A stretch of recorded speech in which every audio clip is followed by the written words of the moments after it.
नमस्कार, आप देख रहे हैं जनता टीवी। मैं हूं आपके साथ अमन त्रिपाठी। बुलेटिन की शुरुआत करेंगे एक बड़ी खबर के साथ। बड़ी खबर, बड़ी जानकारी धर्मशाला के चुनावों को लेकर सामने आ रही है। आपको बता दें, धर्मशाला के चुनावों में चुनावी जंग रोचक रही है।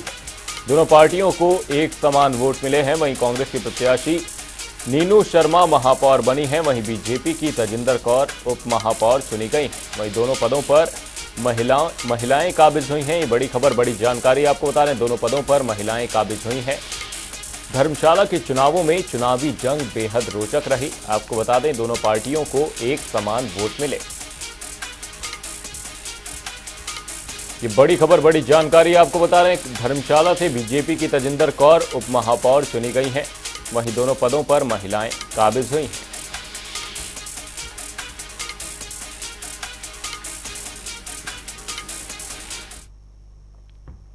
हिमाचल बीजेपी के अध्यक्ष डॉक्टर राजीव बिंदल ने बीजेपी को 3 राज्यों में मिली जीत पर पार्टी के सभी वरिष्ठ नेताओं और संबंधित राज्यों के कार्यकर्ताओं को बधाई दी है। साथ ही राजीव बिंदल ने कहा कि बीजेपी की जीत लोकतंत्र, राष्ट्रवाद और देशभक्ति की जीत है। वहीं एक बार फिर से लोगों ने केंद्र सरकार की नीतियों पर मुहर लगाई है। उन्होंने कहा, चुनाव में कांग्रेस की तुष्टीकरण की नीति की हार हुई है।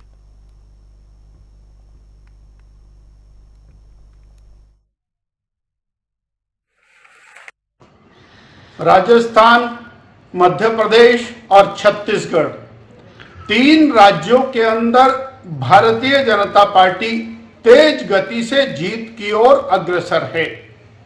और ये जो जीत है, ये लोकतंत्र की जीत है। ये जीत श्री नरेंद्र भाई मोदी जी की कल्याणकारी नीतियों की जीत है। ये जीत राष्ट्रवाद की जीत है। ये जीत देशभक्ति की जीत है। कांग्रेस पार्टी की तुष्टीकरण नीति की हार है। कांग्रेस पार्टी के भ्रष्टाचार को तीनों राज्यों की जनता ने नकारा है।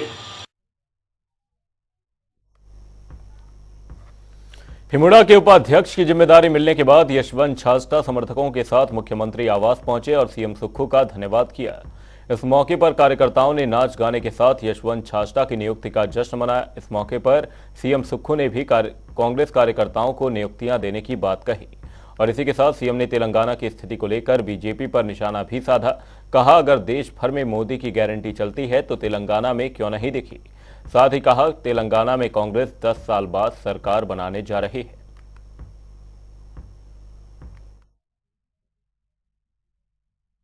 साल से पार्टी के कार्यकर्ता है, 20-25 सालों से पार्टी को जिंदा रखे हैं। आने वाले समय में और भी नियुक्तियां उनकी की जाएगी। और इस संदर्भ में छाजटा जी हमारे काफ़ी साल से कांग्रेस पार्टी का कार्य कर रहे थे, उनकी नियुक्ति हुई है। और निश्चित तौर पर सभी वर्कर्स को हम जो एनएसए, यूथ कांग्रेस सब जगह से निकले हैं, उनकी और जो पार्टी का झंडा पिछले 25-26 साल से उठा के रखे हैं, वो सबकी नियुक्ति आने वाले समय में की जाएगी। अच्छी फाइट हो रही है। तेलंगाना में हम 10 साल बाद आ रहे हैं, जो अभी रुझान है। छत्तीसगढ़ में नेक टू नेक चला हुआ है। और छत्तीसगढ़ में अभी 3 राउंड की काउंटिंग हुई है, 15 राउंड होते हैं। जैसे हिमाचल के रिजल्ट थे ना, उसमें शुरू में पहले बीजेपी काफ़ी आगे जा रही थी। तो मुझे लगता है कि 2 स्टेट्स में कांग्रेस आएगी और तीसरी स्टेट में नेक टू नेक हमारी जीत की संभावना है।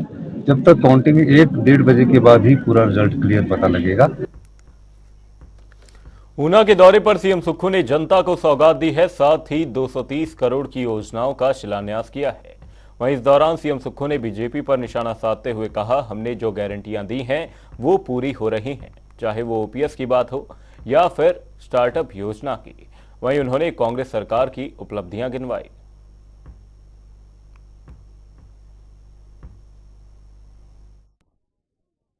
देखिए, जब तो सत्ता में पक्ष में थे, जब तो डबल इंजन की सरकार थी, तो उनसे जो पीजीआई का सैटेलाइट सेंटर था, उसकी एनवायरनमेंट क्लियरेंस भी नहीं हुई थी। ये जो ऊना में बन रहा है, वो भी मैंने व्यक्तिगत रुचि लेकर इसकी एनवायरनमेंट क्लियरेंस को करवाया और इस कार्य को शुरू करवाया। अब विकास ठप 5 साल में तो पीजीआई का सैटेलाइट सेंटर की घोषणा की हुई थी ऊना में, उसका कार्य शुरू नहीं करवा सके, हमने वो कार्य शुरू करवाया। और जो लोग इस प्रकार की बात कर रहे हैं, उन्होंने काला चश्मा पहन रखा है। उनकी राजनीति सिर्फ विरोध की है, उनकी राजनीति काम की नहीं है। इसलिए वो आकर जैसे जैसे चुनाव आते रहेंगे तो ये इस प्रकार की बातें करते रहेंगे। लेकिन सच्चाई ये है कि कांग्रेस पार्टी ने 1 महीने में जो इतनी बुरी हाल में आर्थिक बदहाली की व्यवस्था हमें मिली थी, उसको हम दुरुस्त कर रहे हैं और जो काम रुके हुए थे उनको हमने तेजी लाई।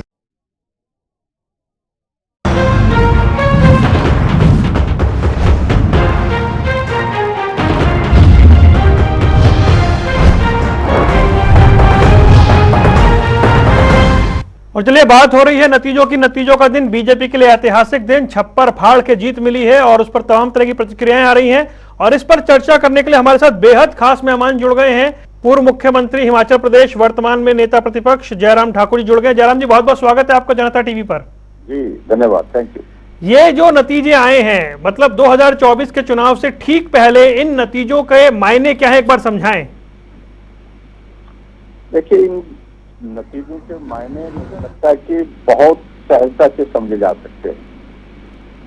और वो इसलिए क्योंकि देश में जो मजबूती के साथ इस वक्त भारतीय जनता पार्टी नेतृत्व दे रही है नरेंद्र भाई मोदी जी के रूप में, उस नेतृत्व को और मजबूत करने के लिए लोगों ने मन बना लिया है।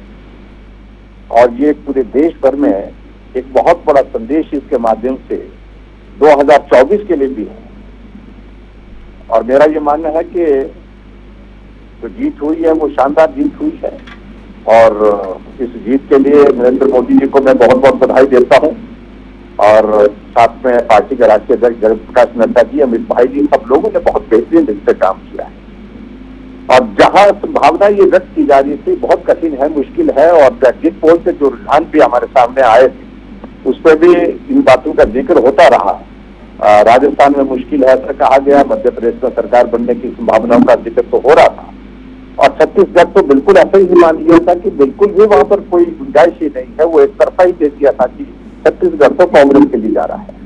और हम पहले भी इस बात को लेकर के मानते चले थे कि ऐसा नहीं है, छत्तीसगढ़ भी आएगा, राजस्थान भी आएगा, और मध्य प्रदेश तो रहेगा ही रहेगा हमारे साथ में। और वो अभी परिणाम जो है, परिणाम जिस प्रकार से हमारे साथ में आए हैं और वो सामने साफ तस्वीर हो गई है। और निश्चित रूप से भाजपा की बहुत बड़ी जीत, शानदार जीत, जो 2024 में कई तरह के संदेश देकर के स्पष्ट कह रही है कि 2024 भी नरेंद्र भाई मोदी जी के रूप में प्रधानमंत्री के तौर पर एक दशक के बाद दूसरे दशक की शुरुआत करेगा। छत्तीसगढ़ ने आपको सरप्राइज किया क्या? छत्तीसगढ़ में सरप्राइज तो मैं तो आश्वस्त भी था, मुझे पूरा भरोसा लग रहा था। मैं वहां पर गया भी, और वहां जाकर के जो लोगों के बीच में जिन मुद्दों को लेकर के हम देख रहे थे वो मुद्दे बड़े साफ और स्पष्ट दिखाई दे रहे थे। वहां पर भ्रष्टाचार अपने आप में इस प्रकार का एक बहुत बड़ा मुद्दा बना हुआ था। कोयला घोटाला, शराब घोटाला, उसके बाद गोबर घोटाला, गोबर घोटाले के साथ साथ में वो 508 का बहुत बड़ा जिक्र वहां पर हो रहा था। 508 का मतलब है कि महादेव ऐप का जिक्र हो रहा था, और ये बहुत बड़ा मुद्दा बना हुआ था। और लोगों ने मन बना लिया था, इसलिए लोग वहां पर जिस तरह से दहशत का एक माहौल खड़ा किया हुआ था, उस दहशत के माहौल में बोल नहीं रहे थे, लेकिन उन्होंने मन में ठान लिया था कि सरकार को बदलना चाहिए। और वो आज परिणाम में वो दिखाई दे गया कि बदलने का मन था और बदल करके दे दिया। लेकिन कोई तो एक ऐसी बात रहती है जिसे शायद बीजेपी वाले भांप नहीं पाते। मध्य प्रदेश में हर नेता कह रहा था 125, 130, 2/3 बहुमत 18 साल की सरकार के बाद, ये हवा तो खुद बीजेपी वाले नहीं भांप पाए। देखिए, ऐसा था कि लंबे समय से सरकार वहां पर भारतीय जनता पार्टी का 18 साल, और लंबे समय से सरकार होने के बाद छोटा मोटा सा आकलन ये किया जाता है कि थोड़ा कई बार ऐसी स्थिति हो जाती है, थोड़ी एंटी इनकम्बेंसी किसी नेता के बारे में हो जाती है, किसी कार्यकर्ता के बारे में हो जाती है, और ये सारी चीजों को लेकर के पार्टी एक मन ऐसा लग रहा था कि भी हो सकता है ऐसा स्थिति सरकार बनेगी, ये पक्का था।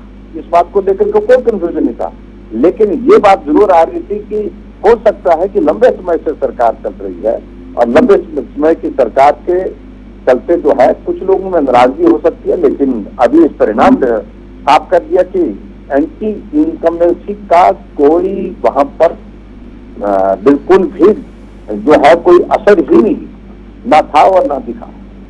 जयराम जी, आपके लिहाज से चाहे वो राजस्थान हो, छत्तीसगढ़ हो, मध्य प्रदेश हो, कौन सी चीजें बीजेपी के पक्ष में क्लिक कर गई? किस बातों पर जनता ने भरोसा जताया और इतना प्रचंड बहुमत दिया? देखिए, सबसे बड़ी बात है कि देश के प्रधानमंत्री नरेंद्र मोदी जी पर भरोसा, यही एक गारंटी है जो पक्की है। इस बात को लेकर के बड़ा साफ लोगों के दिल और दिमाग में था। बाकी की सारी गारंटियों पर कोई विश्वास नहीं, लेकिन मोदी जी की गारंटी है और उसकी गारंटी मोदी जी ने जब स्वयं ली तो उन्होंने कहा ये जो कह रहे हैं वो हो करके रहेगा, और हुआ भी आज से पहले। तो विश्वसनीयता नेतृत्व के प्रति, और सबसे बड़ी बात विश्वसनीयता, भरोसा, और उसके साथ साथ में वहां मध्य प्रदेश में भारतीय जनता पार्टी की सरकार के कार्यकाल में काम भी बेहद बहुत बेहतरीन हुए। और उसके बाद दो राज्यों में राजस्थान और छत्तीसगढ़ में लोगों को बड़ा साफ लग रहा था कि भ्रष्टाचार की सारी सीमाएं टूट गई, और ऐसे में इस भ्रष्ट सरकार को उखाड़ फेंकना चाहिए। राजस्थान में आप देख रहे हैं ना, लाल डायरी का जिक्र कितना होता रहा, और राजस्थान में आपने देखा कि 19 पेपर लीक हो गए, और ऐसी स्थिति में वहां पर लोगों के बीच में एक बहुत बड़ी नाराजगी थी। तो इसलिए सरकार को उखाड़ फेंकने का मन पहले से लोग बना चुके थे, लेकिन उसके बावजूद भी ये बाहर जो इस प्रकार से लोगों के बीच में एक माहौल खड़ा करने के लिए कांग्रेस ने प्रयास किया, उसमें वो सफल नहीं हो पाए थे। अच्छा, ठीक है, मैं इसी से एक उलट एक सवाल आपसे कर लेता हूं कि कांग्रेस भारत जोड़ो यात्रा निकाली, जो सस्ते सिलेंडर देने की बात की, फ्री बिजली देने की बात की, कांग्रेस ने जातीय जनगणना हर राज्य में कराने की बात की, ये चीजें क्लिक क्यों नहीं कर पाई? देखिए, एक तो जातीय जनगणना करने की बात कही, इस बात का कतई भी असर नहीं था। उल्टा लोगों ने इस बात को इस रूप में लिया कि समाज को बांटने का काम है। सरकार कोई भी पार्टी बनाती है, सरकार का काम है समाज को जोड़ना। राजनीतिक दल का भी काम नैतिकता के आधार पर तो यही होना कि समाज ना बटे, समाज जुड़ करके चले, मिल करके चले, आगे बढ़े। और इस बात को लेकर के कांग्रेस बहुत एक्सपोज थी। और इसके अतिरिक्त ये भारत जोड़ो यात्रा का, ये तो एक तरह का, जिसका मैं कह सकता हूं कि एक परिहास बना हुआ था, मजाक बना हुआ, जुड़ा हुआ भारत, एक भारत जो कश्मीर से कन्याकुमारी तक एक तिरंगे झंडे के नीचे है, मजबूत भारत आज देखने को मिला है। नरेंद्र भाई मोदी जी जिसका नेतृत्व कर रहा है, और वर्षों से भारतीय जनता पार्टी के जो मजबूत हमारे नेता के रूप में नरेंद्र मोदी जी ने मजबूती के साथ देश का नेतृत्व किया, ये एक बहुत बड़ा अपने आप का संदेश था। ये जुड़ा हुआ भारत, इसको जोड़ने की इस प्रकार పార్టీ యొక్క కార్యనిర్వాహక అధ్యక్షుడిగా మా పార్టీ కార్యకర్తలు కూడా చెప్పేది, మా నాయకులు కూడా చెప్పేది ఏమంటే ఇది కేవలం ఒక आपसे ये जानना चाहूंगा सर कि ये जो बात हो रही है 24 को लेकर के, क्या वाकई यहां से मान लिया जाए कि अब वो ग्राउंड, वो पिच तैयार है खेलने के लिए? क्योंकि बीच में कहा गया कि जी हिमाचल जो है वो जीत गई है कांग्रेस, कर्नाटक जीत गई है, माहौल वापस कांग्रेस का बन रहा है, ये सब चीजें क्या कुछ टाइम के लिए थी? देखिए, कांग्रेस की हिमाचल प्रदेश में सरकार का 1 साल का कार्यकाल बीत गया, और 1 साल के इस कार्यकाल में कांग्रेस की जमीन जो है वो नीचे से खिसक गई है। नाराजगी का माहौल, निराशा का माहौल, एक भी गारंटी, जो 10 गारंटी दी थी उसमें एक गारंटी भी पूरी नहीं कर पाई, एक भी गारंटी पूरी नहीं कर पाई है। 1 साल का कार्यकाल बीत गया, और ऐसे में जहां कांग्रेस एक बहुत बड़ा उत्साह के साथ कह रही थी कि हम आगे आने वाले समय में अब लोकसभा का चुनाव भी जीतेंगे, दूसरे राज्यों में जीतेंगे, मुझे लगता है कि आज वो सारा काम तमाम हो गया है। साफ संदेश है कि जहां से ये गारंटी का सिलसिला शुरू हुआ था, वहीं पर ही लोगों ने उन गारंटियों को पसंद कर दिया है। इसलिए गारंटी के बारे में मुझे लगता नहीं है आने वाले समय में कांग्रेस वाले को जिक्र करने की स्थिति में हो पाएंगे। पर जहां तक आने वाले 2024 के चुनाव के लिए देखिए बहुत बड़ा संदेश है ये इन चुनावों के परिणाम से पश्चात। और निश्चित रूप से हम पहले से ही इस बात को लेकर के मान के चले कि 24 के लिए और परिश्रम करेंगे, मेहनत करेंगे और 24 की जीत निश्चित रूप से है भारतीय जनता पार्टी की। और जहां हिमाचल प्रदेश की बात है, आप देखना हिमाचल प्रदेश में चारों की चारों सीटों पर भाजपा जीते। जी जयराम जी, एक दो सवाल अंत में ये कि ये जो पूरा चुनावी माहौल था, जब ये प्रचार चल रहा था, प्रधानमंत्री पर व्यक्तिगत टिप्पणियां भी हुई और जिस तरह के शब्दों का इस्तेमाल हुआ, ये अतीत में भी हुआ है, ये अभी भी हुआ है। विपक्ष कहां गलती करता है? देखिए, एक बहुत बड़ा संदेश पिछले चुनाव में, लोकसभा के चुनाव में चौकीदार के साथ एक शब्द जोड़ करके जो अपमानित किसी भी व्यक्ति को, सभ्य व्यक्ति को कर सकता था, वो उसका इस्तेमाल किया गया और उसका इस्तेमाल इस कदर हुआ लोगों ने सिरे से खारिज कर दिया। नरेंद्र मोदी जी को बहुत बड़े बहुमत के साथ जिता करके फिर से देश का प्रधानमंत्री बनाया।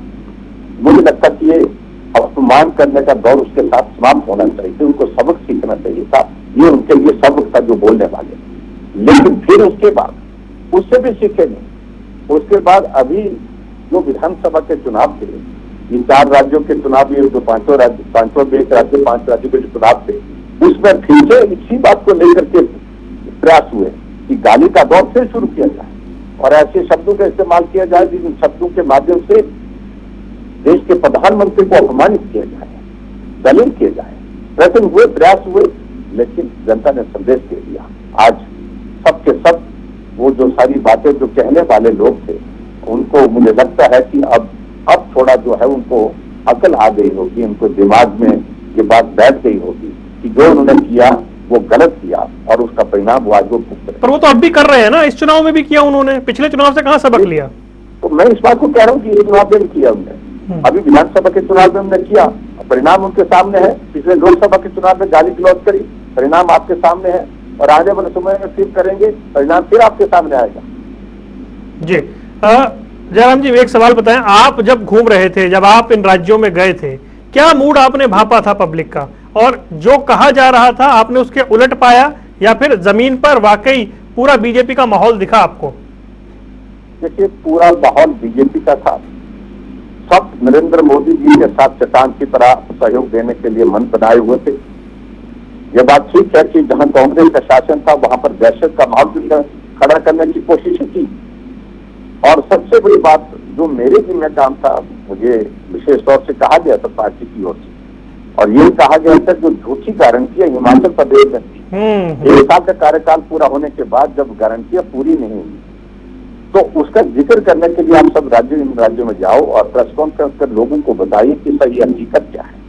वो हकीकत बताने के लिए हम गए थे और मैंने इस बात को देखा कि ये 2 राज्यों में, 3 राज्यों में जहां कांग्रेस के नेता चुनाव में प्रचार कर रहे थे, बड़े नेता, वो यही कह रहे थे, हिमाचल का उदाहरण देकर के, हिमाचल में हमने 10 महीने पहले 10 गारंटी दी थी और 10 महीने में हमने पूरी कर दी, एक भी गारंटी पूरी नहीं हुई।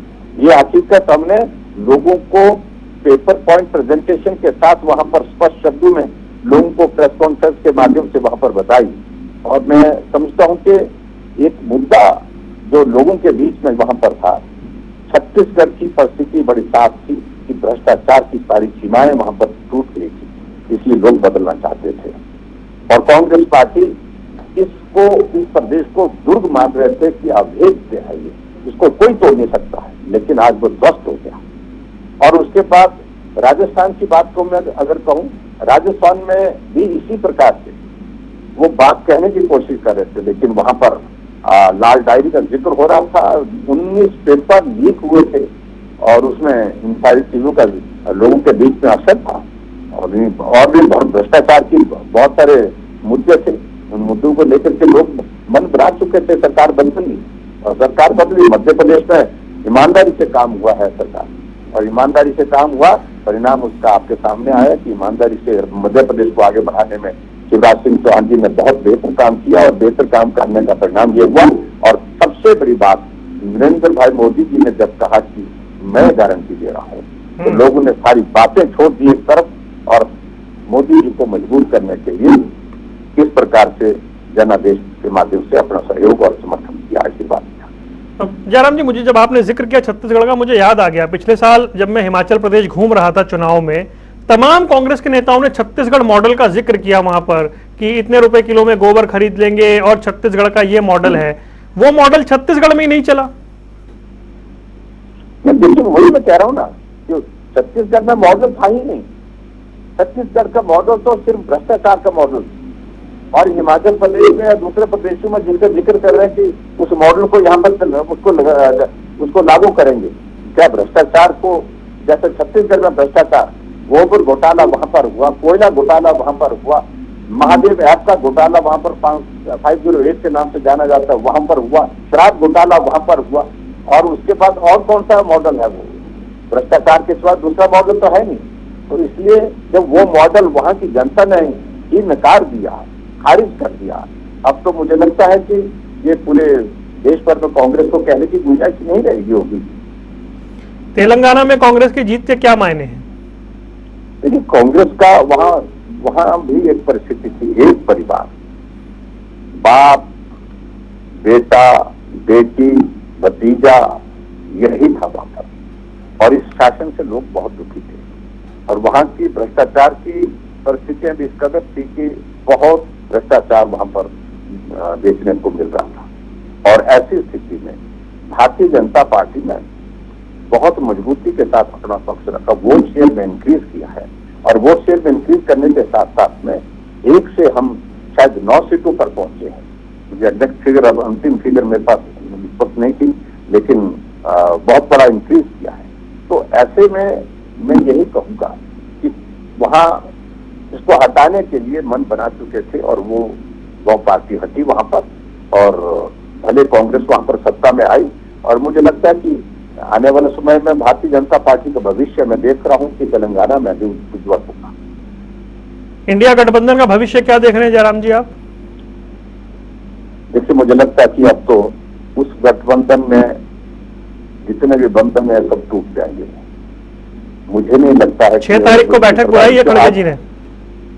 बैठक बुलाने के लिए वो बुलाए, लेकिन मुझे लगता है कि 6 तारीख को ही बहुत सारे लोग आना पसंद नहीं करेंगे। उनने जब देख लिया कि कांग्रेस का हस्तक्षेप किस प्रकार से हो गया, और इसके साथ चल करके हम अपना और ज्यादा नुकसान क्यों करें, क्योंकि जो गठबंधन में सारे जो लोग इकट्ठा होने की कोशिश कर रहे हैं, उनका सिर्फ एक ही चीज को लेकर के एक लक्ष्य था कि नरेंद्र मोदी जी को कैसे रोका जाए। अब आज की तारीख में उनको ये बात को लेकर के स्पष्टता हो गई, मुझे लगता है उनके दिमाग में, कि अब रुकने की गुंजाइश ही नहीं रही, तो इस गठबंधन में जाकर के कोई लाभ नहीं है। मुझे लगता है कि वो पुनः विचार करें। नहीं, हो सकता है कांग्रेस अब इस हार के बाद और विनम्र हो जाए और सीटें देने को तैयार हो जाए, गठबंधन और मजबूत हो जाए। मुझे नहीं लगता है। देखिए इस बात को लेकर बड़ा स्पष्ट है कि गठबंधन पहले भी प्रयत्न किए हैं, प्रयास किए हैं, लेकिन वो परिणाम उसके रहे नहीं है ठीक, और अब की बार ये गठबंधन चुनाव आने से पहले ही बिखर जाएगा। चलिए सर, चलते चलते अंत में 24 को लेकर के एक आंकलन आपका, बीजेपी कहां तक या एनडीए कहां तक? मेरा तो यह मानना है कि 24 का बड़ा साफ संदेश है, और ये 3 राज्यों में बड़ी शानदार जीत के पश्चात पूरे देश भर में एक माहौल बना है, और उस माहौल को अगर हम देखें तो आंकड़ा पीछे की तुलना में और ज्यादा आगे बढ़ेगा। बहुत बहुत शुक्रिया जयराम ठाकुर जी, आपने समय निकाला और हमसे बात की। नेता प्रतिपक्ष हिमाचल प्रदेश, पूर्व मुख्यमंत्री हिमाचल